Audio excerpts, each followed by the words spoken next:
Salut, c'est Philippe de Mediacom TV. Je suis actuellement dans le train de retour de Paris où ce matin même j'ai eu le plaisir de rencontrer François Bernard Huyghe. Monsieur Huyghe est notamment directeur de recherche à l'Institut de Relations Internationales et Stratégiques, docteur en sciences politiques, spécialiste de l'information et de la communication et auteur de près d'une vingtaine d'ouvrages. C'est dans un café du 6e arrondissement où nous avons échangé autour du thème de ce nouvel épisode de la série Parlons-en, médias et influence. Bon visionnage!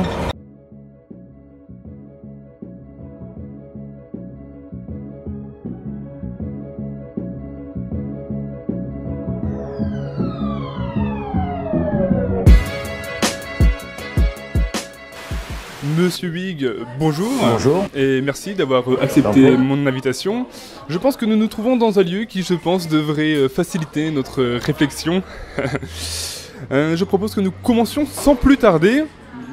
Michel Foucault, philosophe français du XXe siècle, s'est beaucoup intéressé à la relation entre le pouvoir d'une part et le savoir d'autre part. Et dans son livre dit et écrit, il écrit justement la chose suivante: communiquer, c'est toujours une certaine manière d'agir sur l'autre ou les autres. Est-ce que communiquer, c'est finalement influencer? Oui, alors dans toute communication, il y a une part de, on va employer le vocabulaire philosophique, de performatif. Il y a quelque chose qui vise à transformer l'autre. Foucault disait aussi, si je communique avec l'autre, j'ai une visée sur lui. Cette visée peut être tout à fait amicale, séductrice, etc. Mais au fond, d'une manière ou d'une autre, je cherche à transformer l'autre, ne serait-ce que pour avoir son attention, son approbation, voire un regard admiratif ou séduit, etc. Donc dans tous les cas, dans la communication, il y a toujours une volonté de réaliser quelque chose, et c'est en cela qu'elle fait toujours partie du processus d'influence. Ce que j'appelle l'influence, c'est la volonté d'obtenir d'autrui soit un comportement, soit disons un état psychologique favorable, uniquement avec des signes. Alors des signes, ça peut être évidemment le plus souvent, ça peut être des mots, mais ça peut être une musique, ça peut être une image, etc. Mais sans utiliser de force et sans verser de contrepartie, sans carotte ni bâton, amener l'autre à la disposition que je souhaite. En 2013, Médiamétrie a publié une étude qui révèle que 91% des plus de 18 ans consomment au moins une fois par jour la communication émise par les médias. Est-ce que cela revient-il à dire que 91% des plus de 18 ans sont sous leur influence quotidienne ? Un temps considérable de notre cerveau humain est consacré à recevoir de la communication dont la plus grande partie est destinée à nous persuader. Voilà. Soit nous persuader d'acheter quelque chose, soit nous persuader que les choses se déroulent d'une certaine manière. Est-ce que ça veut dire que nous sommes devenus passifs, hypnotisés ? En bonne partie, non. Non, parce que d'une part, on s'aperçoit qu'il y a des phénomènes de défense, d'ironie, de distanciation, de réinterprétation des messages des médias qui peuvent aller jusqu'au scepticisme le plus total. Et on voit même se développer des phénomènes contraires. Par exemple, une grande partie des couches les plus jeunes développent une mentalité anti-média et en quelque sorte, si le JT leur dit qu'il fait beau, ils sont persuadés qu'il pleut. Et ça va à des phénomènes comme le complotisme par exemple, où on se persuade que tout ce qu'on nous raconte est truqué, que le monde en général est une illusion organisée par les puissants. Oui, ça c'est la grande tendance, vraiment, la tendance du complot. Et comment vous pouvez l'expliquer justement, cette tendance Alors, il y a beaucoup de facteurs. Bon, quand on adopte une théorie complotiste, c'est d'une certaine façon agréable et gratifiant, parce qu'on comprend tout. On sait que c'est de la faute des sionistes, des Américains, de Poutine, etc. On est beaucoup plus intelligent que les autres, qui eux regardent la télévision comme des crétins et gobent tout ce qu'on leur donne, et on sait qui sont les méchants, qui sont les bons ou qui sont les méchants.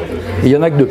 Donc, au fond, on sait soit pourquoi on va établir le bonheur sur Terre en venant à bout de tous les méchants, soit si les méchants doivent triompher, les puissants, les capitalistes, les manipulateurs, au moins on connaît la cause de son malheur. Alors tout ça c'est très incitatif à choisir, et en plus on a, comment dirais-je, un parfum de révolte. Hein.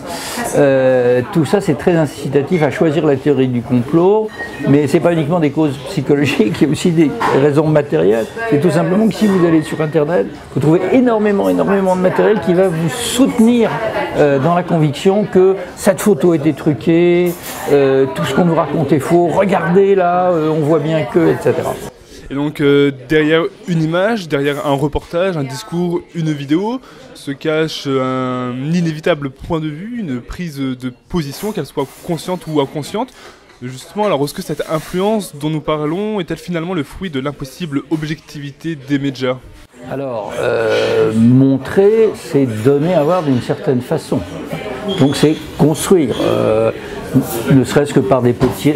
par exemple, dans cette interview, on a fait des petits rituels avec le micro, il y a une façon de...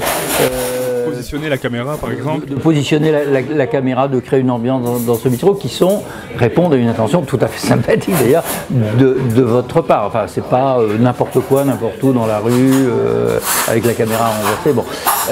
Donc on ne peut pas ne refléter comme une feuille vierge, on ne peut pas refléter une réalité pure.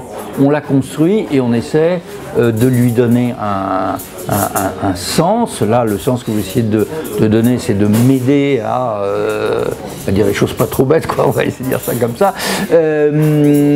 Et donc, c'est pas forcément un sens manipulatoire ou scandaleux, puisque je suis au courant.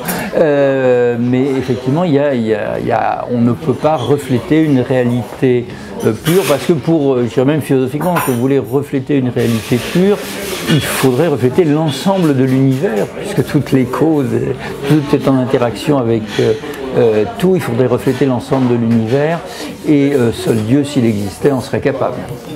Et il y a un livre qui m'a particulièrement marqué sur le sujet, c'est celui de Noam Chomsky, qui s'intitule « Le fabriquement du consentement de la propagande médiatique en démocratie ».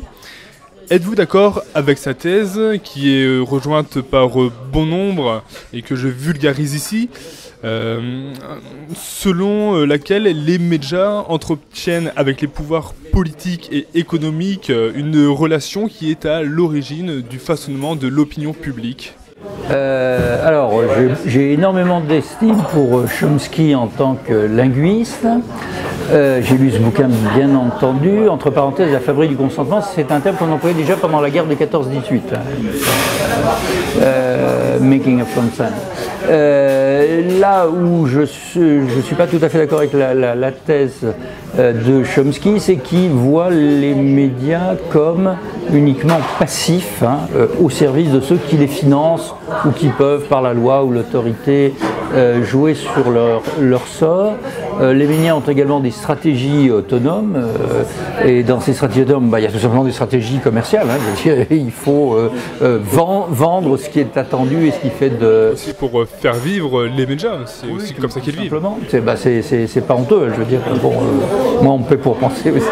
Mais voilà, il y a ça, et par ailleurs, il y a un facteur, je crois qu'il n'a pas assez insisté sur l'autonomie du monde des médias, des catégories sociales qui produisent les médias, soit qui produisent de l'information, soit qui la sélectionnent, qui la mettent en forme, et ils ont des intérêts particuliers, en général des orientations politiques particulières. Bon, soyons francs, on sait par de multiples sondages que les journalistes et les professions adjacentes, de communication, etc., sont une des catégories les plus bobos, entre guillemets, de France, par leur culture, votant le plus à gauche, etc.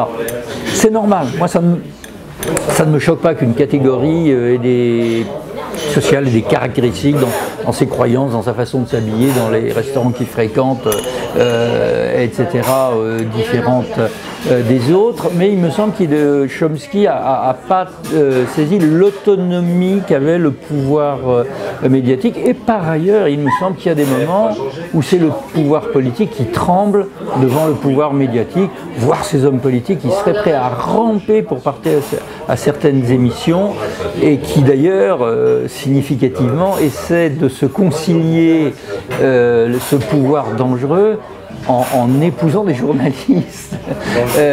Comme dans les tribus primitives, on essayait de se concilier la tribu d'à côté en allant prendre quelques femmes chez eux pour éviter la guerre. C'est une très belle analyse que vous faites là. Je vais me faire des copains là, oui.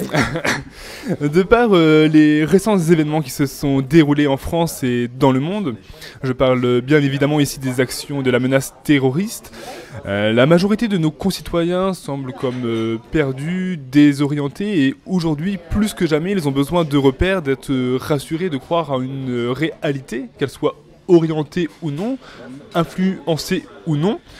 Ma question est la suivante, l'influence médiatique est-elle parfois une influence nécessaire ? D'une certaine façon, oui, à partir du moment où nous avons tous ces dispositifs techniques qui sont destinés à occuper notre cerveau un certain nombre d'heures par jour, tout ça ne nous est pas imposé, nous le demandons. Nous le demandons soit parce que nous sommes de bons citoyens qui veulent être informés sur le monde, prendre leur vote en connaissance de cause et donc comparer les thèses, les idées, etc. Je n'en connais pas beaucoup comme ça, mais ça doit exister. Soit tout simplement parce que ça nous masse les neurones, c'est agréable, c'est du spectacle, ça rend le monde compréhensible, puis il y a des bons, des méchants, des histoires, des développements. Donc nous avons besoin des médias et d'ailleurs, enfin je ne peux pas répondre non à votre question, ça serait absurde. Qu'est-ce qu'il faudrait faire? Supprimer l'internet, supprimer la télé, pourquoi pas supprimer l'écriture pendant qu'on y est, voilà. Donc oui, ils sont là, ils font, comment dirais-je, nous en sommes dépendants, ils sont nos prothèses en dehors de notre cerveau et de notre corps et personnellement je n'envisagerais pas cette castration. Je pense que c'est lourd. N'hésitez pas à vous abonner, à commenter, à liker, à partager cette vidéo, mais surtout communiquer. Et moi je vais me coucher parce que je suis un petit peu fatigué. C'était Philippe de Medjacom TV. Tchuss.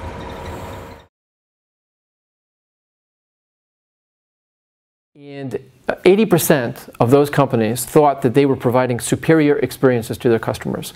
Only 8% of their own customers agreed.